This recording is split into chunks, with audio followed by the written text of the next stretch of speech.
Hey friends, welcome back to Metacosmios, a podcast with astrological forecasts, forepasts, and other cosmic chit-chat. I'm your host, Jay, translator of planetary cadence, also known as an astrologer. Thanks so much for being here. I've got another fabulous conversation to share with you this week. This time I'm joined by Jana of Feeling Loudly. Jana is a fellow astrologer and also a tarot reader, an Akashic Records reader, a poet, a diviner of all kinds, and an all-around rad and inspiring human. Jana is also a Somatic Parts Work practitioner, and as they say on their website, quote, much of their work centers on reconnection, bringing people into compassionate relationship with the parts of themselves they've forgotten or denied. They see this work as a personal pathway to pleasure and fulfillment and a stepping stone to collective liberation and healing, end quote. Sounds pretty fucking magical, doesn't it? And I can tell you firsthand, it absolutely is. And Jana is. On this episode, Jana explores parts work with me and shares their knowledge and experience in the practice of internal family systems and how it weaves so beautifully and magically with astrology. We not only talk about the theory of it all, but we put it into practice as we take a look at some of the placements in both of our charts to show just how intuitive and nuanced these languages can be when combined. If you're already loving the sound of all of this, just stop the episode, go check out Jana's offerings or their podcast or their socials. You'll thank me later. You can come back to this episode later. Just go tune into what Jana's got going on, and then you can come back here and I will wait. All right, and now, without further ado, let's welcome Jana to the show.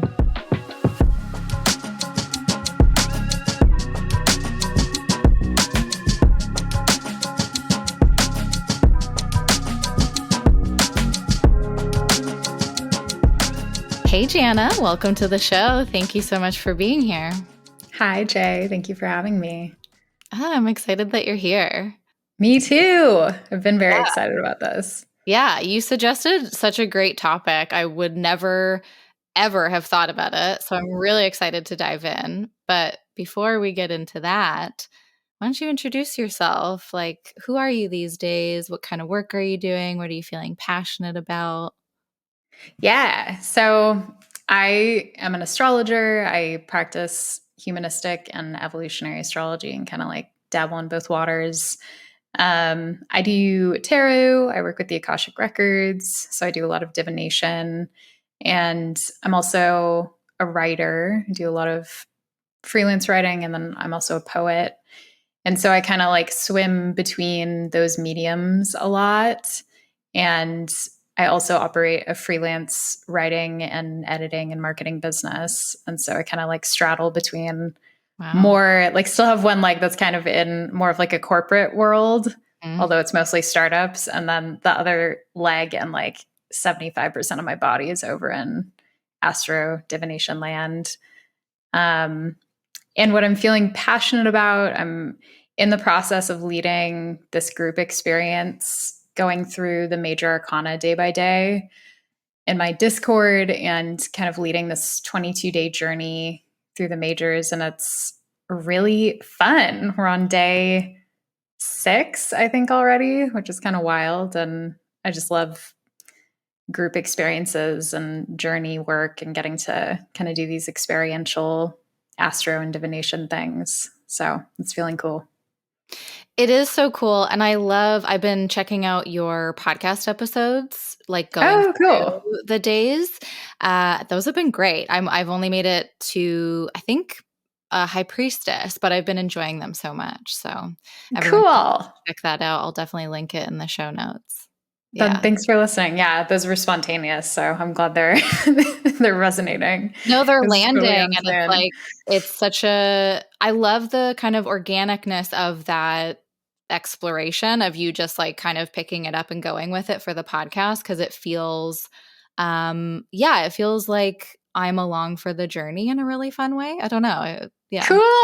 I love it. Yeah, Yeah. that's exactly the vibe I was going for because I explicitly did not plan it at all. I decided Yeah. like 5 minutes before I recorded the first episode that I was going to do it. So, I think it's also especially inspiring for me because I'm the type of person that plans so far in advance, and that's mhm. just, like, where I find my comfort zone, but when you were like, "I don't know, I guess I'm just gonna do this, and, like, hopefully I can make it for the next 22 days," I was like, "That's fucking awesome." Like, I wanna be more spontaneous like that. It's so good. Oh. Yeah, I mean, I can relate actually though, because I sometimes do that in response to the part of me that really wants to super plan and that Mhm. wants to have like a clear trajectory. And then another part of me that's like, no, we're not gonna do that. Just fucking do it. We're just Yeah. gonna fucking do it. We're gonna Yeah. blow it up. Yeah. Amazing. So You mentioned that you do humanistic and evolutionary astrology. Is there like yeah. a couple sentence like summary that you could give for each of those types? Yeah, totally.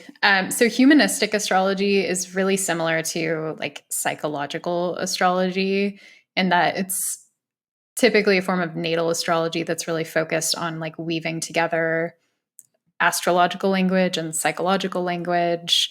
And it's often looking at like human development and Gotcha. personal growth and the way that we kind of cope and learn and move through the world. Um, Probably the most popular astrologer who practices humanistic that folks would be familiar with is Jessica Lanyadoo. And Oh, okay. so, huge influence for me. And then evolutionary astrology is also has a very strong sort of psychological bent to it, although it's a bit more woo and out there, and that it often considers past life stories and kind of looks at soul growth through the lens of the chart. And typically, evolutionary astrologers will focus really deeply on the lunar nodes and Pluto, as well as the other outer planets, to kind of look at karmic signatures and skip Okay. steps and soul's growth and all that stuff. So, Cool. yeah, Yeah. it's cool. I dig it. It's I love this because it's completely opposite from the astrology that I'm practicing. So it's cool to have the different perspective come on the show. I like that. Yeah, I Yeah. love talking to people from different branches and backgrounds because there's always like the center of our Venn diagram, but then there's so much to learn on the outside too. So much, which Yeah. I don't think I realized for a long time. I was kind of in a bit of a bubble. Like I was exposed to the astrology podcast and then all of the people that are on that show who are typically practicing some form of like Hellenistic or quote unquote Hmm. traditional. And so then I was like, "Oh my god, all these people are doing all these cool things." Like, there's so much more out there. But Yeah. how did you find your way to all of this, like astrology, tarot, magic? Yeah. So very much was like a nodal opposition and Saturn return experience for me. I started exploring when I was probably 27, and I was familiar. It's not like I was walled off, and I always considered myself a very spiritual person to a degree. But I was raised with religion and then broke free from that and then found my way back during my Saturn return, which was a ninth house. I'm a ninth house cap Saturn. So it was like very on Oh, point, yeah. very on brand. I was going through like a whole life crisis, just like an existential life explosion. And my therapist actually asked me, I remember around 27 or 28, like how old I was turning because I shared it was my birthday. And he was like, Saturn return. Oh, whoa. Yeah, he was very cool. He was a rad human. And I was like, what is that? And so then I remember going on a deep dive that night and being like, holy shit, like this is what's about to happen and this is what I'm feeling. And then I happened to be living with a very witchy roommate who was into astrology and tarot. And I was sharing relationship problems. And she just like broke out her big astrology book and started reading to me about my Venus in Pisces and my Leo moon. And I was like, I just thought I was a Taurus. Right. And it just kind of exploded my brain in the best way. And then I started like pulling up all of my friends' charts on cafe astrology and like doing all that. Got a tarot deck, got a tarot reading. And yeah, it kind of just unfolded from there. And throughout the rest of that Saturn return experience, it was a big lifeline for me. So I was just going through a lot of breakdown and trying to kind of like figure out who I was through all of that. Wow. Yeah. I don't think, Yeah. I'm sure there's other people that have found it this way, but I think that's the first story I've heard about it being the Saturn return. Really? Yeah. That's cool. I know Yeah. a few people, and I think it might be just that resonance. Like we've kind of bumped into each other. Yeah. Um, That makes sense. yeah. What was your first tarot deck?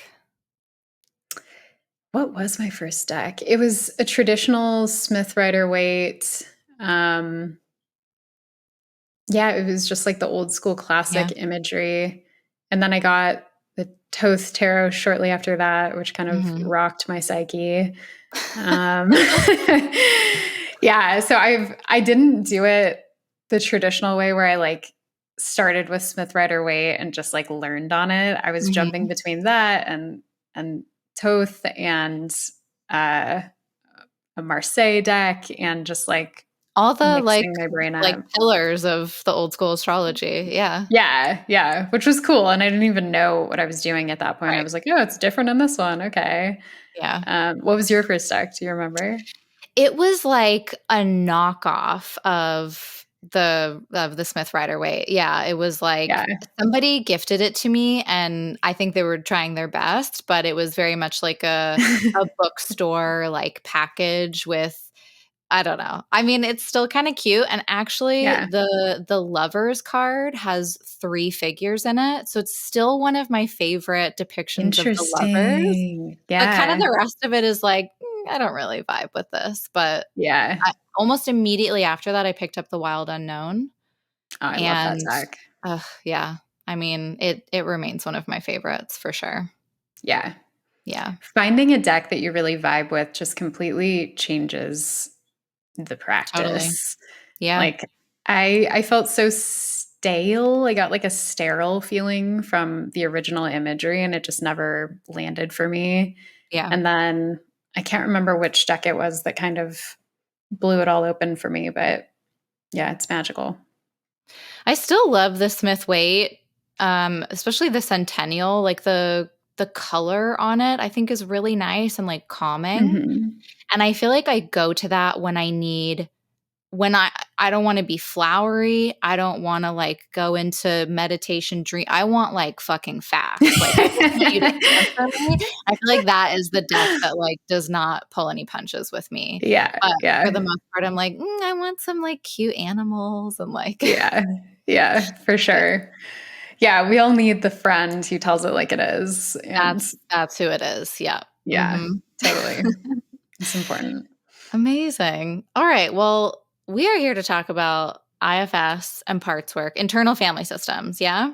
Mhm. Okay, so I think before we dive into, like, how it all fits into your practice, can you just kind of explain what all of that is? Yeah, yeah. So, internal family systems, IFS, is an integrative therapeutic modality that kind of looks at the whole of a person and considers what it refers to as subpersonalities or parts. And so a lot of people have probably dabbled in it. Like you said, that you kind of were already familiar with it to a degree and you didn't realize it. Yeah, well, when you suggested it, I was like, "Cool, I don't know what the fuck this is, I'm gonna look it up," and then I was like, "Oh, that's what I do in therapy." Yeah. So a lot of people, because there are a lot of therapists who are trained in IFS and who will weave it in kind of intuitively.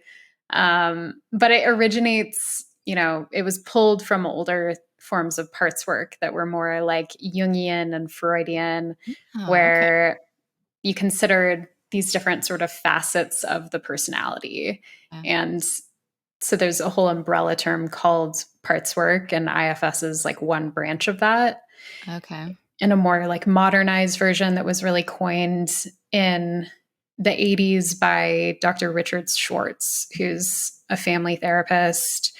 And what he was observing in client sessions, both individual, well, it began in sort of like family group sessions where he would notice different people in the family relating to each other in different ways and aligning with each other, and how those alliances or like tension points could brew a lot of conflict and a lot of breakdown in communication and connection.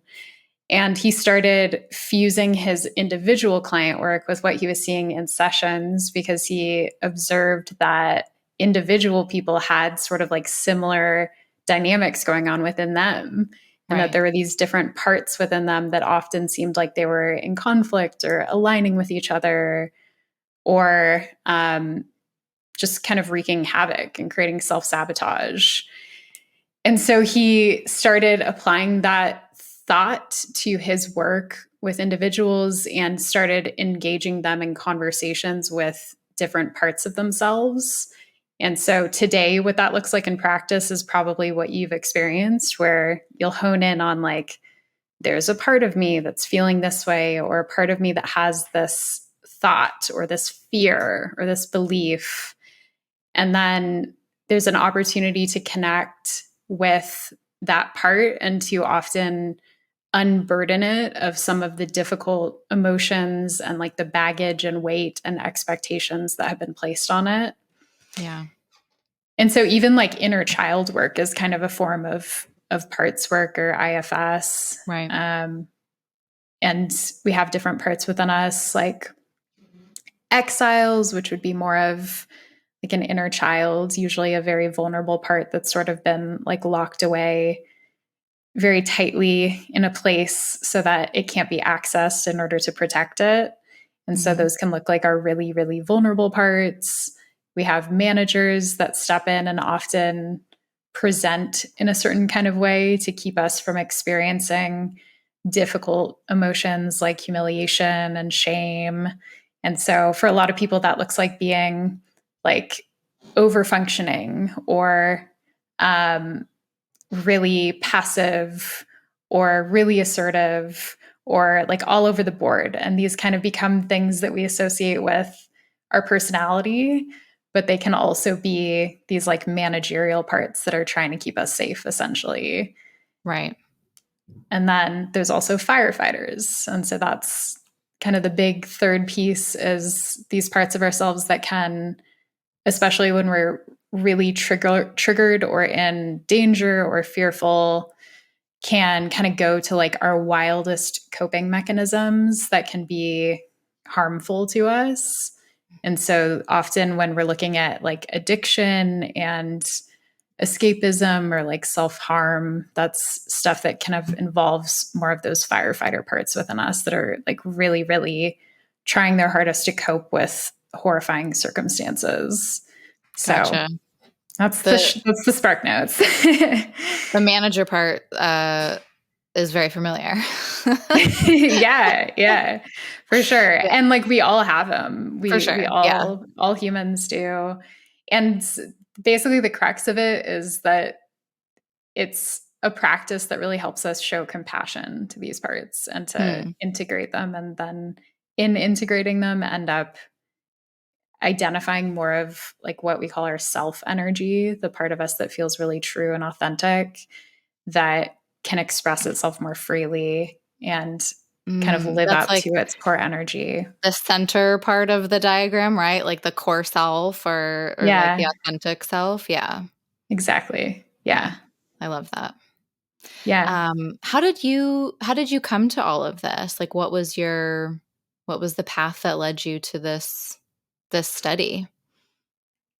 I first encountered IFS through experiencing it in therapy myself. And I had been in traditional talk therapy, more like CBT oriented therapy for many, many years.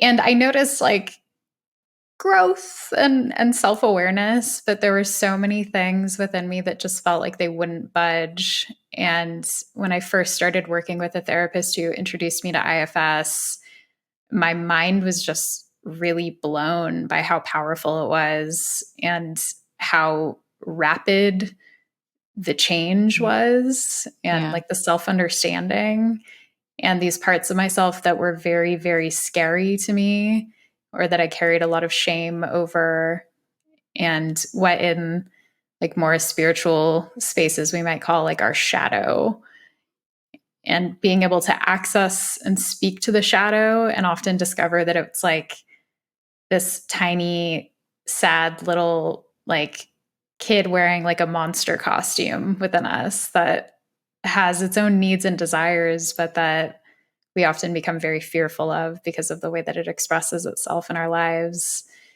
And so coming to do that work while I was also going through my Saturn return, this was all kind of at the same time.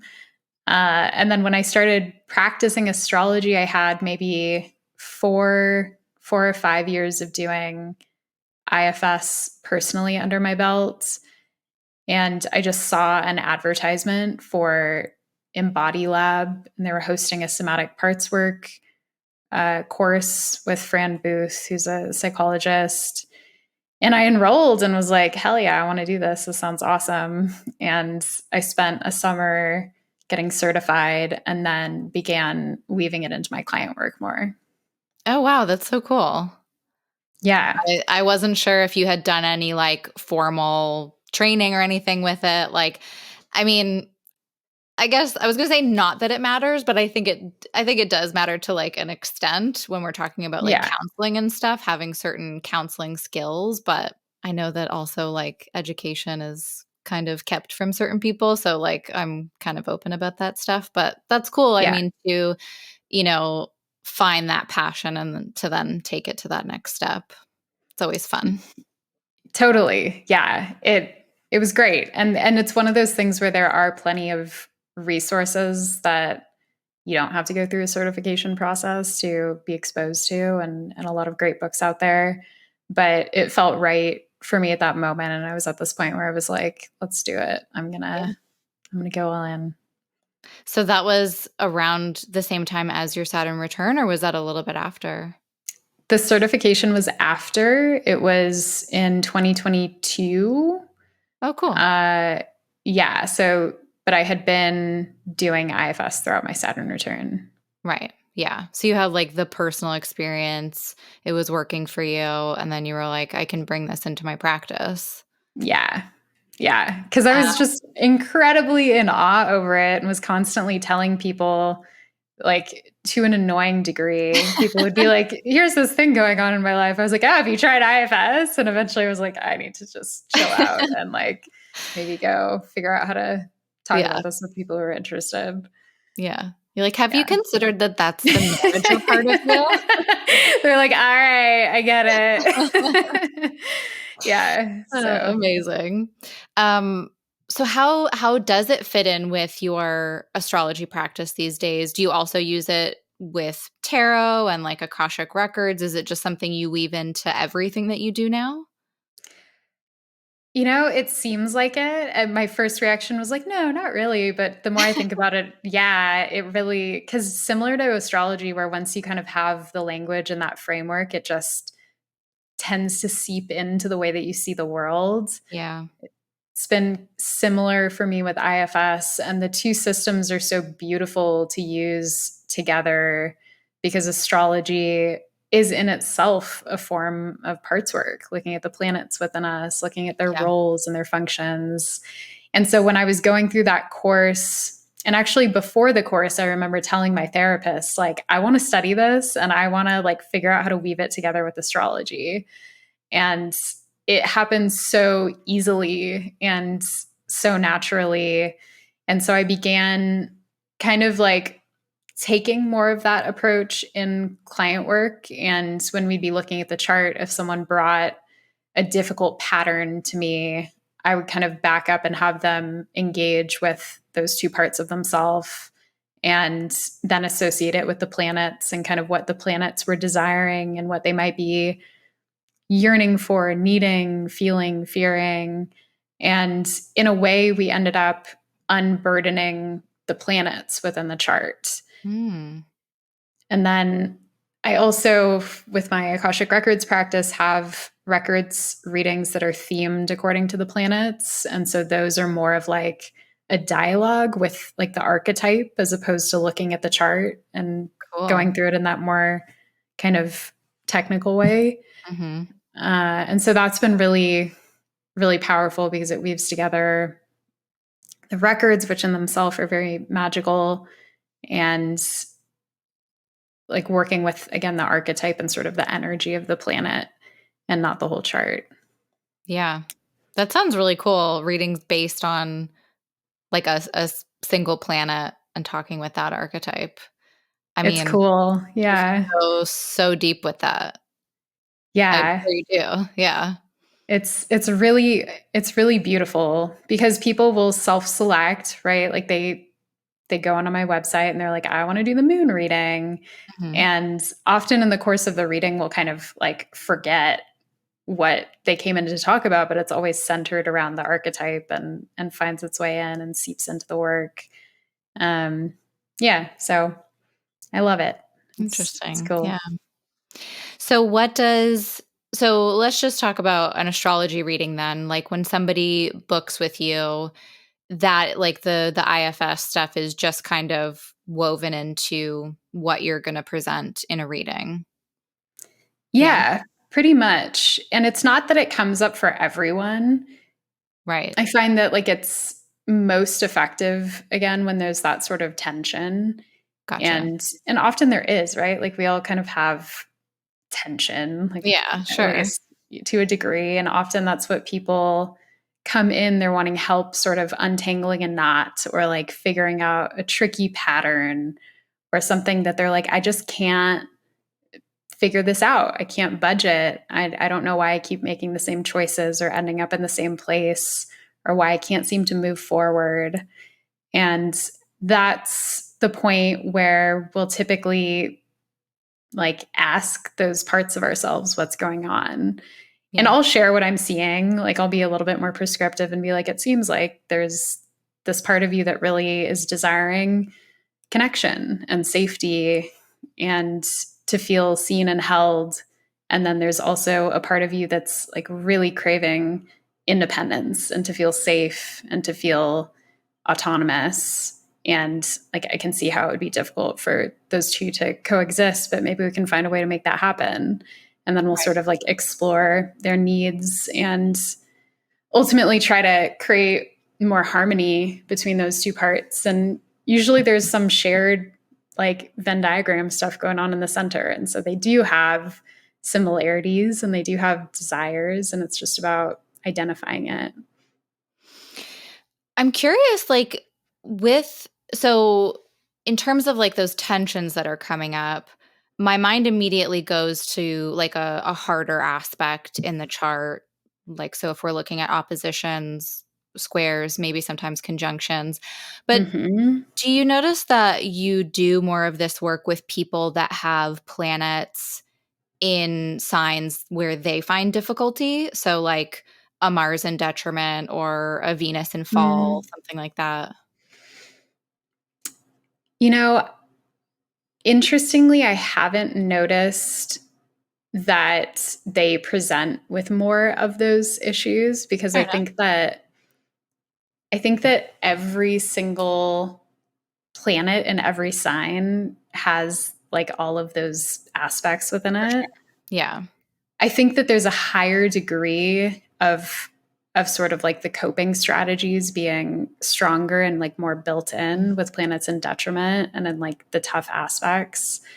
But what I do really see, to your point, is like with a square or with an opposition between planets, that tension is going to be exacerbated and more intense and often needs more relieving because there's this like dissonance that's going on. Hmm. Whereas if it's like a conjunction between two planets, they might sort of be like on top of each other and like enmeshed in a way.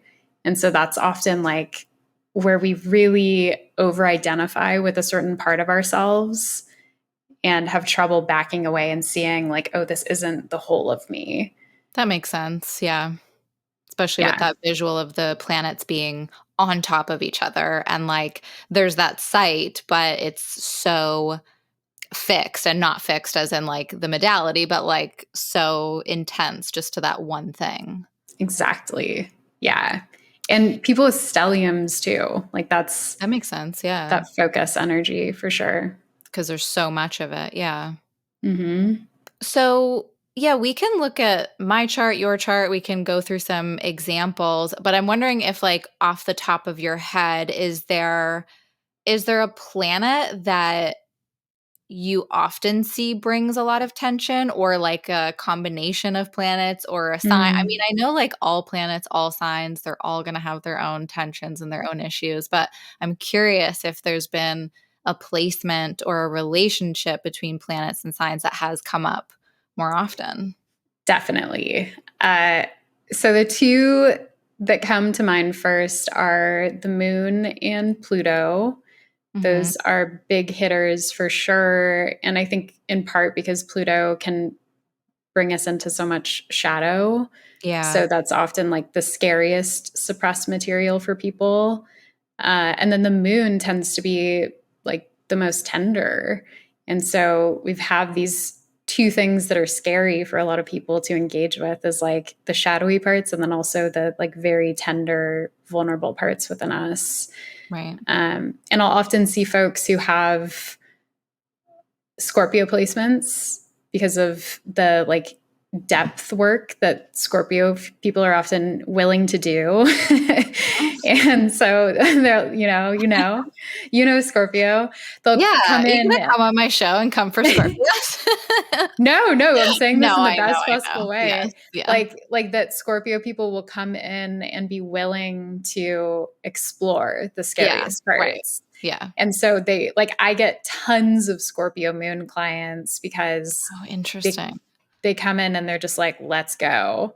Right. And it's awesome. It's like my favorite people to work with. And so I think that like there's a like perhaps someone with more of like an airy moon isn't necessarily going to want to go straight to that type of material in the same way, and they Sure. won't present as much. So I think it's like a statistical problem.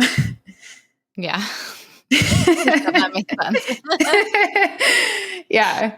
And people with like Pluto moon squares, which I have myself, people with like Mercury and Sun Pluto stuff going on are often the ones who are coming in and are like, I have this thing. I don't know what to do. We gotta like do some scuba diving here into my psyche and figure it out.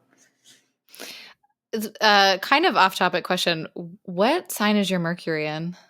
Taurus. Really? Okay. I love it. Yeah. I But mean, it's it's got that Venusian edge, I guess. It's just, I mean, you mentioned you're a poet, but also just like your choice of words is so like lovely and inspiring, and like there's oh, so much depth to it. Like maybe my thank Mercury you. is in Libra and like does not function the same way, but I think it's my Mercury Pluto opposition that okay. that is sounding the alarms maybe. Could be. Yeah. You just have such a lovely way of putting things, like just a way with words, I guess. Yeah. No, thanks. I Yeah. appreciate that. So we can dive into my chart if you'd like. I do have one more question though. Sure. When you were kind of thinking like, I really want to mix these two practices, like they feel like such a good fit Mhm. for each other, was there something in your chart that like kind of made that all click for you, or somebody else's chart, or like was there a thing that made you see just how like magical of a fit these things could be? Yes. And I'm so glad you asked this because I actually totally forgot about this experience. But I was in an IFS session with my therapist, and just out of nowhere, I was like, this is my Leo moon. And Mhm. then I was like, this is my like 12th house Taurus stuff. And she wasn't an astrologer, so she was just like, okay. But it was like these gears started turning in my brain, and like, this is my Venus in Pisces. And I just like heard these parts of myself coming alive as I was Yeah. talking. Yeah. And then it was like, oh my God, one of those aha moments that you have where like something synthesizes in your brain. And from that point forward, I just couldn't unsee it. And every time I was doing my own parts work, just like on my own time, I started seeing those mappings and started creating like visuals to kind of capture it and then doing like tarot spreads about it. And it just felt like this really gorgeous, intuitive process that brought all these different branches into like one cute little place. Yeah. I love that. I Yeah. mean, I'm laughing along because I've been in therapy before and like we'll be talking about a certain situation and I'll pause and I'll start laughing because I'll realize like, oh, that's that transit that's happening right now. Like that Yes. is me like bringing that to life. It's so fascinating. Yes, for Yeah. sure.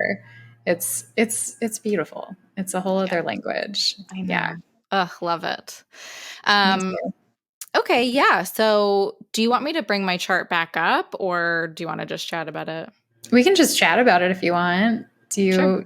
Do you feel comfortable introducing us to your parts, to your Yeah, planets? yeah, of course. I mean, I'm a Scorpio rising, Scorpio sun, Pluto in the first house. Let's do it. Yeah. Okay. Yeah. Do you want to talk about the Mars and Libra stuff? The Yeah, Jupiter and sure. Aries stuff? Okay. Yeah. That's such a Um, that's such a standout part of my chart for me, like with Mars being the ruler of my ascendant, but in the 12th mhm, house and like in detriment. And it's mhm. the Mars Jupiter opposition is it's the tightest aspect in my chart as well. Yeah. And, if we're talking about sect, it's my benefic of sect and my malefic out of sect. So it's like, it's so fucking charged, that aspect. Mhm. Yeah. When you think about it, do you get any sort of like visceral feeling in your body? Ooh, I definitely feel the heat of it, I think. Mhm. Um, and I think I feel that tension, and I wonder if it's like I think it's an aspect I'm going to be exploring my entire life and Yeah. trying to fully understand all the ways that it plays out and all of the things that I guess I could be using it for in a way or like, growing from, I guess. But yeah, I feel the heat Mhm. of it, but also like the confusion. Yeah. Yeah.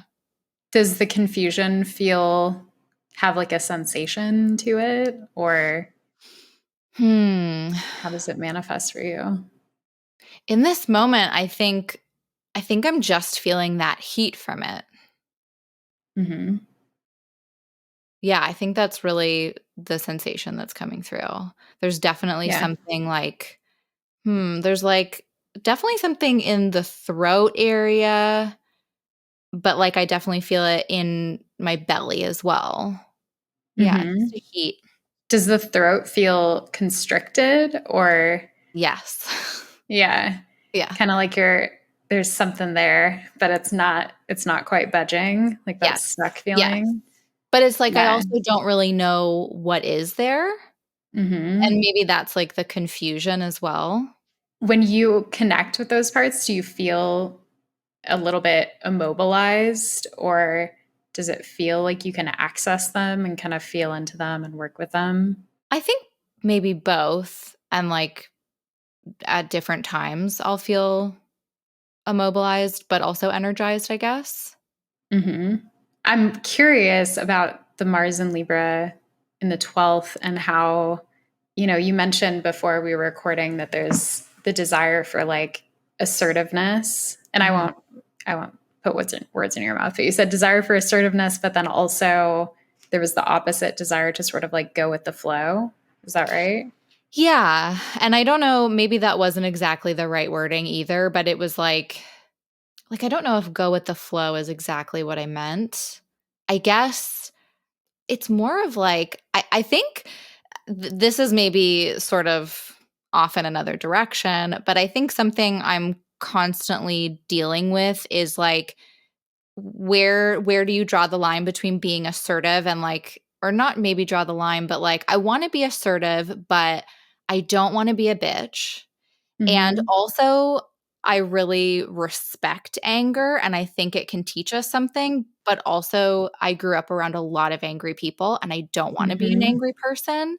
So I guess maybe, yeah, go with the flow, but not in like that nice go with the flow way. Like it's actually probably very hurtful for myself, like, or not, maybe not hurtful, but not helpful.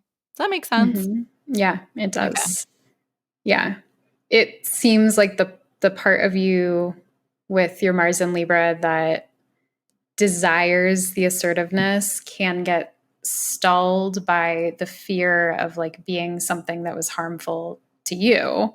Yes. And so there's this like built-in like I need to assert myself in order to take care of myself, but I'm also afraid that that's hurting myself if I assert myself. Does Yeah. that resonate? Oh, yeah, for sure. Yeah, so I get why it would feel kind of like at times like you're immobilized if that's not getting booing support or like wind behind your sails or people who are affirmative and sort of make space for your anger to exist in safe ways. Mm-hmm. And so, with that Mars in Libra, something that could be really powerful is going to that fear and just asking it questions like, what do you think would happen if I asserted myself? Or, like, what is the story that goes along with this? Those are good questions. You don't have to answer them. But asking those sorts of questions can kind of make space for sometimes answers that make perfect sense. And Mhm. sometimes they're really kind of shocking. And it can help because you're just listening to a part, often for the very first time. Yeah. And I would imagine part of the Mars and Libra pain is also being unheard, especially in your anger. Mhm. Yep. Yeah. And Yeah, so that can be beautiful. there's this part of me that, well, I guess it's maybe this Mars and Libra that will oft like is always like looking for that balance and that fairness and that compromise and like is always thinking about like, well, if I did this, then this person could do this and that's how we both show up. But Yeah. then sometimes I'll be doing my thing and the other person doesn't realize their thing because there was no conversation about it. It's just something going on in my head. It's not necessarily a shared understanding. But then I Yeah. get so pissed off because I'm like, well, why aren't you showing up and doing the fair thing? Like, Yeah. this should be a thing that we do, you Yeah. know? Yeah. Yeah. And I would imagine like part of that probably comes from the fact that you had to be observing other people and predicting their actions and having that sort of attunement to people. Yeah. And so like it's also really intelligent. Like there's an inherent intelligence within that part that learned to operate in a way that kept you safe and that kept Right. you in connection. And so like Mhm. sometimes affirming that too and even expressing gratitude is a big part. Like Oh, thank yeah, you. that's nice. Yeah. Thank you for keeping me safe. Right. And sometimes when we feel that recognition and gratitude, it can really like lift a weight off of our shoulders Hmm. because then there's less shame built into it. Yeah, that makes sense. That feels right. Yeah. Cool. Yeah.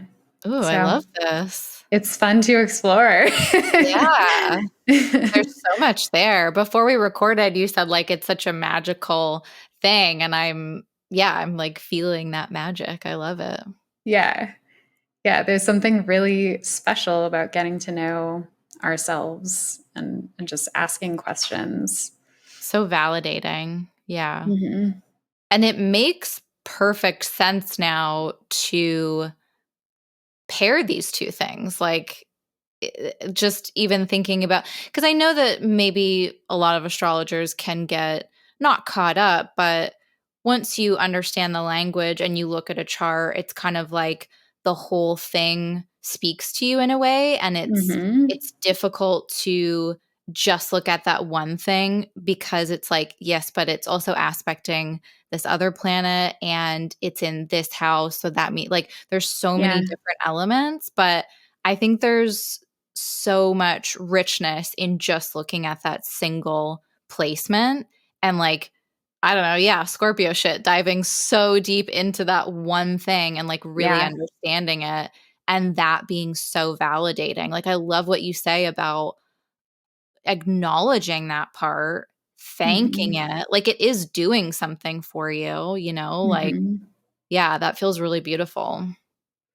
It's really powerful because I think often we'll go to these maybe different extremes of like affirming the positive, quote, positive expressions of a Yeah, planet, or like focusing so deeply on the shadow expression of it without acknowledging that like both can have maladaptive tendencies and like sure. both can have beautiful qualities.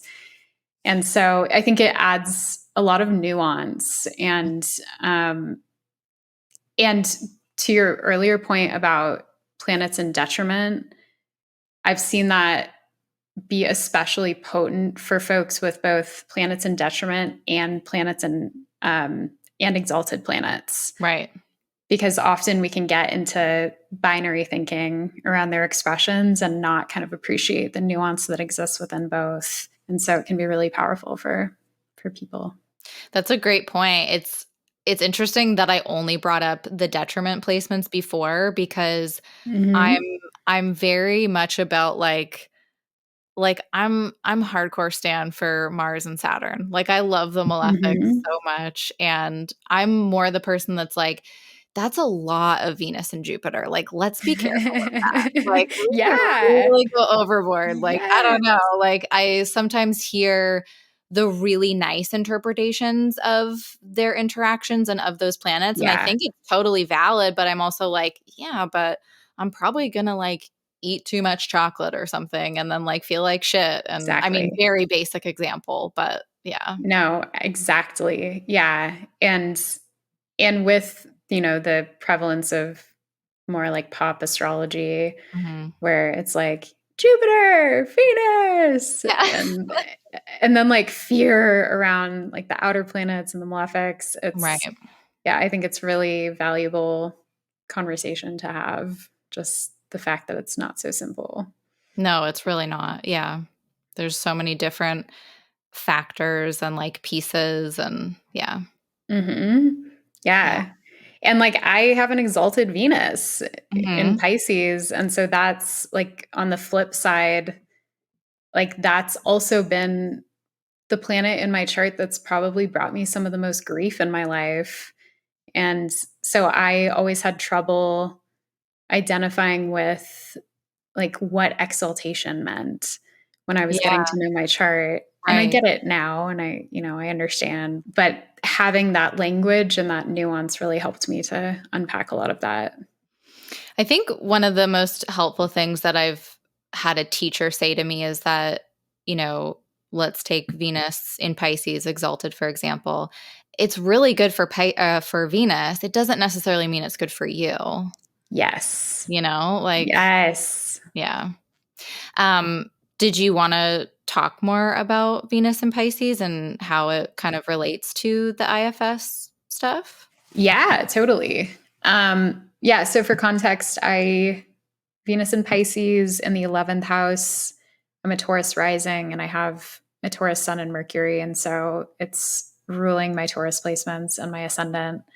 And it forms a cute little sextile to my Saturn in Cap and a sextile to my ascendant in Taurus. And it doesn't have any particularly challenging aspects. And so if you were to look at my chart, you might hone in on like my Scorpio descendant and my like Pluto stuff as a source of challenges in Mhm. relationships. Yeah. And that all makes sense for sure. But I found that that was actually like the easier material for me to engage with, as opposed to like the Venus and Pisces shadow. Interesting. Because part of it, similar to with your Mars and Libra, Venus and Pisces can be so adaptive that it completely loses itself in the process. That makes sense. And can be very self-sacrificial, but also very swept up in idealism and become like a chameleon that then becomes resentful and falls into like a state of martyrdom or like perpetual victimhood, especially in connections. Yeah. And so those were all things that throughout my life, I was like in one abusive relationship after the other and in like really toxic dynamics for like most of my life. And when I started studying astrology, I got to know Pluto, and that helped a lot. But it really came back to Venus. And I had to start working with Venus and understanding that, like, within this part of me that on the surface just felt very like loving.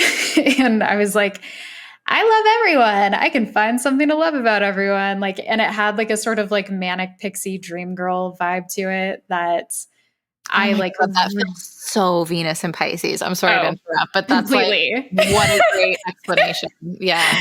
Holy Totally. shit. Yeah. Like, absolutely. Like, I would, and it's so funny because many of the actresses that have portrayed like that particular archetype have natal Venus and Pisces, like Drew Barrymore, Oh yeah. who, oh, I'm totally spacing, whatever, it doesn't matter. But it's common. And there's a sort of projected quality where like you're everything to everyone, but no one truly knows you kind of vibe. And Yeah. like everyone might, there might have like fantasies that are projected upon you, but then you're seen more as like an object as opposed to a human, Mm. which there are Aw. other things that go into that. But Yeah. that was a struggle for me for a long time. And that I felt like I just always felt used. I always felt like very depleted in connections. And through parts work and coming to know that Venus, I was like, this part of me just wants to like pour glitter over people's pain and to be able to like come in and like wave a little fairy wand and like change things, because that was the part of me as a child that would like dissociate into fantasy novels to like get through. And Yeah. so I had that very fantastical, imaginative, like potent, playful part of me, but I was also constantly self abandoning Mm. and constantly sort of like softening myself when I'm also like a fixed bitch. Like, Yeah. and so it baffled me because I was like, I'm a fucking Leo moon with like Taurus placements opposite Right. Pluto. Yeah. Like, I can also be a fucking hard ass. Mm-hmm. And it was so confusing to have this part of me that was like, but I'll just like dissolve into a puddle and you can step all over me and I'll like kiss your shoes as you do. And it was just like, what? And so going into conversation with that part that like so deeply believed that I was like undeserving of love unless I was like completely giving all of myself. Yeah. And then the ways that that not only harmed me, but also harmed people I was in relationship with, Sure. because it wasn't fair to them. And they were also getting like this chameleon that would adapt to meet them wherever they were at. So it was very self perpetuating, and um, getting to know that fear and that inherent, like, no one truly loves me idea, or like I'll never be loved or whatever, Mm-hmm. was really kind of the key that unlocked a lot for me. And then I actually began to love myself, and like Oh, that helped. that's so beautiful. Thank you for sharing all of that. That's like, Yeah. wow. I Yeah. it's it was I don't want to say cool to hear you, but it was cool to hear you talk about it in that way. I can see the Venus in Pisces in all of that description. Like it's so on point. And I think it's like I just said, it sounds excellent for Venus. Like that's what Venus wants is to make that connection no matter what and to bring that Yes. harmony and to have all the glitter and potentially like glittery seashells, I guess, in Pisces and like, Yes. Sounds great, to be and honest. dissolve in that way for sure. But like for you, yeah, not so fucking fun. So Yeah. I can Yeah. totally imagine that you coming to astrology and learning this like language around exaltation and you're like, not really? Yeah. Like, Yeah. yeah. Wow. Totally. And meeting other Venus and Pisces who had like the most shit luck in relationships that I'd ever seen. I was like, Damn. I don't know, y'all. Did they get it wrong? And it Yeah. like really was so powerful to start unpacking that. And my evolutionary astrology and teacher, instructor, guide, Amanda Moreno, has Venus and Pisces at the exact same degree as me. Holy And shit. so, yeah. And so getting to like connect with her and learn from her was super, super powerful. And Neptune is now like on our Venus. So we're going through a shared evolution and it's cool. Wow. Wow. Yeah. Yeah. Well, thank you for sharing all of that. It was really, really beautiful and eye-opening. Yeah. Happy to. Um, I'm curious, how did you or how would you recommend people start having that conversation like with that particular planet, let's say? So if it Mhm. was you with the Venus and Pisces, do you remember how you started that dialogue, or like for a Mars and Libra, how you would start that dialogue? Would it be the same? I know you said Mm. like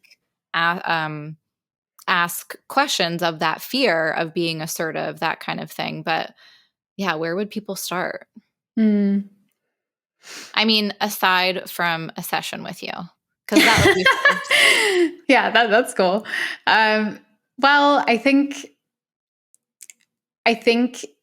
it can be powerful and accessible for people to start outside of astrology and to just kind of bring into focus a challenging pattern or a challenging polar feeling within them. And that might Mhm. look like there's one part of me that really wants this, and there's another part of me that really wants that. And they seem like they're in a tug of war.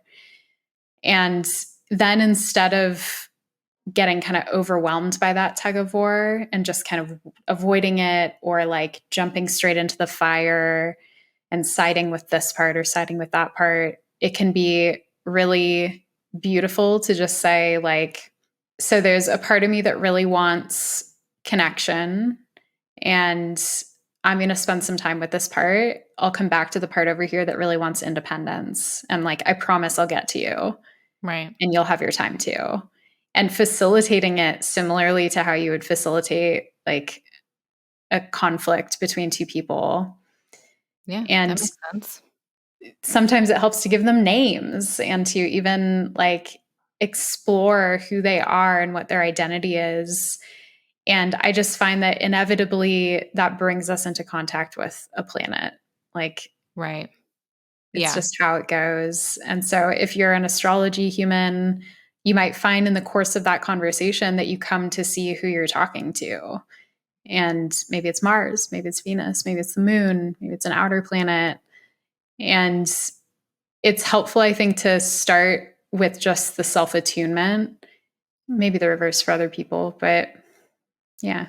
Sure. Maybe depending on like your level of understanding of any of these practices could be the Yeah. pathway in. But that makes sense. Yeah, actually just identifying without any other languages on top of it, what's actually going on within you. Yes. Yeah. Yeah. I feel like that's the most, like you said, accessible. Yeah. Definitely. Because you don't have to Cool. involve astrology in it, but it sure is cool too. But yeah, it's very cool. Of course, we're going to. Yeah. But yes, I think first step would be booking a session with Jana Dodoy, of course.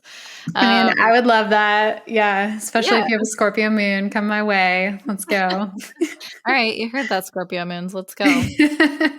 Um, yeah, well, this has been so amazing. I feel like I've learned so much. This was such a fun chat. Thank you. Thank you. You're such a great host. It's Oh, it's thank you. so it's so easy to talk when you're the one Oh, that's who's good. driving. Yeah. Amazing. That's good to know. Thank you. Yeah. Um, well, aside from sessions with you that could cover stuff like IFS and parts work, what else do you have going on, or do you have stuff that's upcoming that you really want to promote and put out there? Yeah. Yeah. So, I mean, the thing that's ongoing for me besides like one-to-one client work is I do offer kind of group services via Patreon. And so that's a low cost way to work with me on the reg and different tiers and stuff that are accessible there. I'll periodically do like flash tarot readings, flash Akashic readings. And so those are all advertised on social and via my newsletter. And I might be reintroducing soon my Akashic astrology reading, where we explore the chart through the lens of the Akashic Records. And it's a much more intuitive, kind of flowy experience that combines divination and astrology. So I'm excited about that. Cool. I think in the notes I was like, we could also talk about Akashic Records, but maybe we'll save I it saw for that. another chat because I would love to learn more. Yeah. And I think if you're going to reintroduce this reading, then we could get together and chat about it. Do Yeah. you ever Love that. combine tarot with your astrology? I Yeah. do actually almost every time. I'll typically do a 3-card spread for people when I do a natal chart reading Oh, to cool. kind of just like hook into the themes. And then I also have like actual tarot add-ons for each of my appointments. So if people want to get like a 1 or 2 question add-on, they can do that. Gotcha. This is, I mean, this might bring us down a whole other road that we might not have time for. But really quickly, what are your feelings on the connections between tarot and astrology in terms of like this card is connected to this planet or to this decan? Mm-hmm. I mean, I don't know if you have a quick Oh, answer for that, but you know, when I was first learning each system independently, a lot of it made no sense to me, and the associations were very baffling. okay. But the more I've deepened into my tarot practice over the years, the more I find it to be really expansive and has helped me actually understand both the like planetary and zodiac sign archetypes and the tarot cards in a bigger way. Yeah. Like the core example I think of is like Aquarius and the star. Yeah. That's a good one. And at first it made no sense to me. And now I'm Mhm. like, of course. Of Right? course. So yeah, it's cool. It evolves. How do you feel about it? I kind of go back and forth. There's some times where I'm like, nah, throw it all out. It needs to be redone, or like, let's just keep them separate. And then there's sometimes where I'm like, holy shit, that connects like so well. Yeah. And I agree. I think there's been times where I don't know if I've necessarily seen it where the tarot card will help me understand the astrology better, but I've definitely seen it where the astrology of it, like knowing the astrology side to it, has helped me dig deeper into a tarot card. That's Mm-hmm. definitely been, I guess, kind of a one-way learning thing for me. But yeah, mostly I go back and forth, and some Yeah. days it's hot and some days it's not. Yeah. I Yeah. feel that. It's ever changing. Yeah, which Uh, is fine. Yeah. It yeah. can't be perfect. They're not a one-for-one system, so whatever. Yeah. Yeah. Yeah. And I think like the minors in particular, the pips, it's like, really? Is that like that's a Virgo card? Okay, Okay. sure. Yeah. So, Yeah, fair enough. yeah. Amazing. Well, thank you so much for being here. This was so much fun. Thank you for sharing Thank your you. experiences, for helping me dive deeper into my Marsy stuff. This was great. This was so great. Thank you, Jay. I appreciate you. Well, friends, I hope you enjoyed that chat. Thank you again to Jana for joining me. It was such a delight to be in conversation with you. Please do check out the show notes for ways to work with or hear more from Jana. You can always check out my offerings as well. All the links are there ready for your little fingertips, your sweet little fingertips. I'm so grateful that you took the time to be here and listen. And if you have a friend or a coworker or somebody in your life that you think would enjoy this episode or would enjoy the show overall, please do spread the word. Send them a link to this episode. Sharing is caring, my dearest cosmic pals. All right, I'll be back soon with another episode, but until then, I'll catch you in the cosmos.